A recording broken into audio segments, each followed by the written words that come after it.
கிறிஸ்துவுக்குள் அன்பானவர்களே, உங்களை சந்திப்பதில் மகிழ்ச்சி அடைகிறேன். சங்கீதம் 144:2. அவர் என் தயாபரரும் என் கோட்டையும் என் உயர்ந்த அடைக்கலமும் என்னை விடுவிக்கிறவரும் என் கேடகமும் நான் நம்பினவரும் என் ஜனங்களை எனக்கு கீழ்ப்படுத்தினவருமாயிருக்கிறார்.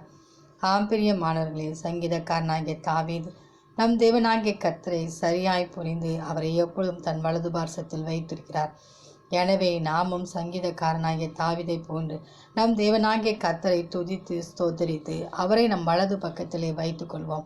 அப்பொழுது அவர் நமக்கு எப்பொழுதும் தயாபரருமாய், கோட்டையாய், உயர்ந்த அடைக்கலமாய், விடுவிக்கிறவருமாய், கேடகமுமாய், நாம் நம்பினவரும் நம்மை அவருடைய ஜனங்களாக எப்பொழுதும் கைக்குள் வைத்திருக்கிற தேவனாய் கடந்து வருவார். அப்பொழுது எந்த ஒரு வழியிலையும் நாம் இடறி போக மாட்டோம். அந்த தேவனின் அன்பு கரங்களை நாம் பற்றி கொண்டு அவரோடு கூட வாழ்வோம். ஆமென்.